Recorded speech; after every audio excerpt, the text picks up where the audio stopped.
Hey, I'm back for my second video today. I am doing this video. I've been, like I said in my first video, I've been watching the Black Hebrew Israelites on YouTube, and I've been learning a lot. And so I just felt like everything that I've been learning, I feel like now it's my responsibility, now that I know the truth, to get it out there.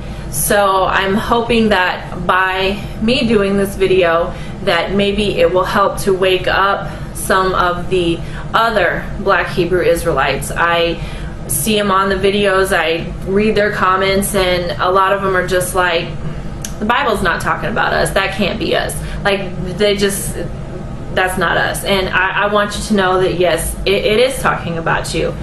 So first things first, let me give a little bit of background about myself. I was raised as a Jehovah's Witness up until I was about 18. Something just didn't feel right. I couldn't figure out exactly what it was, but something was off, and I thought maybe it was just me. I don't know if you're familiar with the Jehovah's Witnesses, but if you are not living the guidelines that they say you should be living, you're not accepted. And so I just felt like, well, I'm just a bad person. I can't live like that.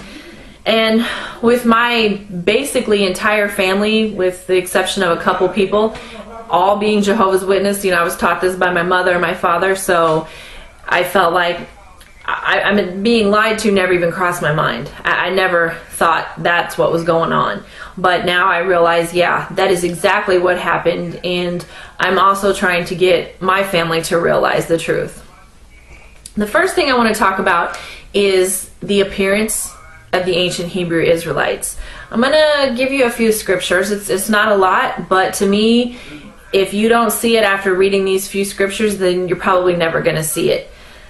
The first thing, before you do this research, you need to push out of your mind everything that you've been taught, trained, religion that you've been taught, everything. Just push it all out and start with a clean slate.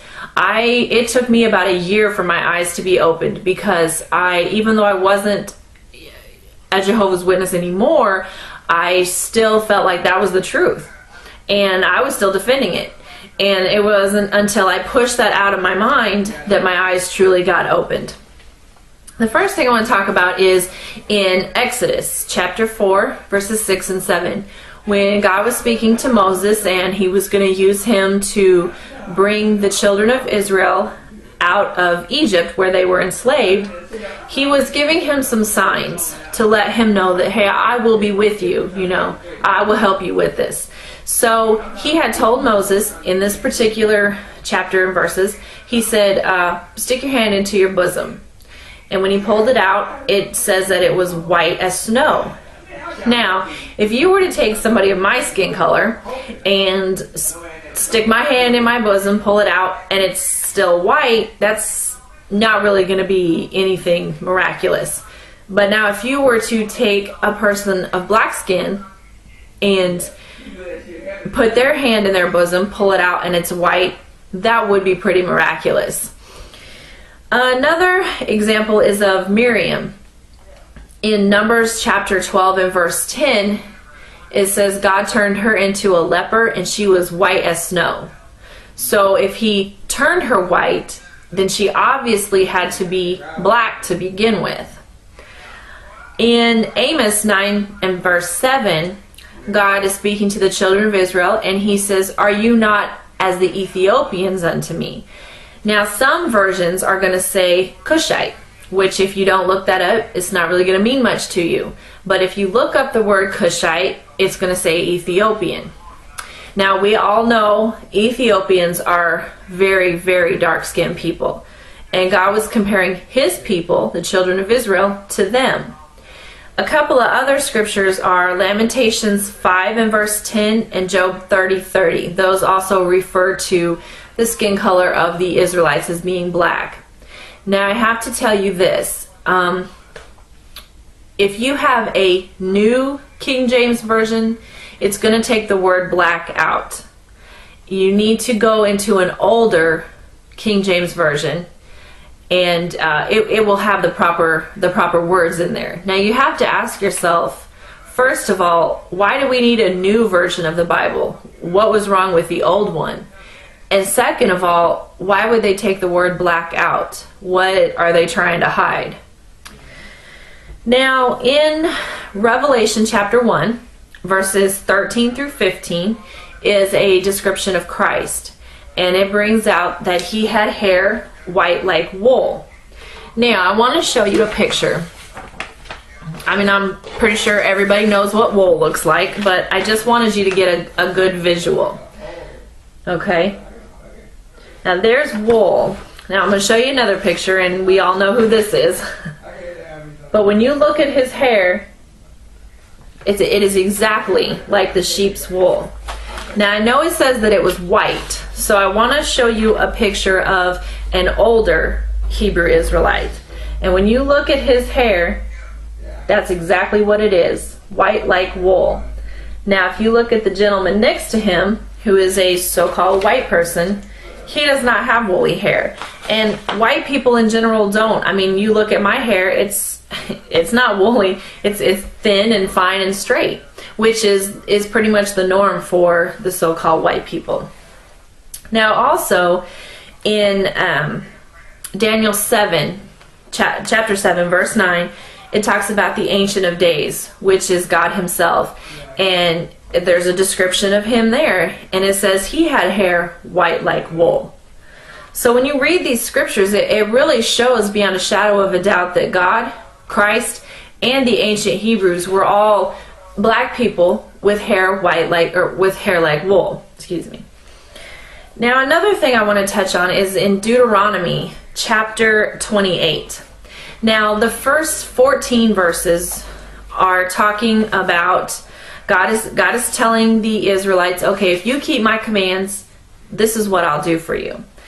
The remaining verses he's telling them, if you don't keep my commands, then this is what will happen. I want to read chapter 28 and verse 68. It says, "And the Lord shall bring thee into Egypt again with ships, by the way whereof I spake unto thee.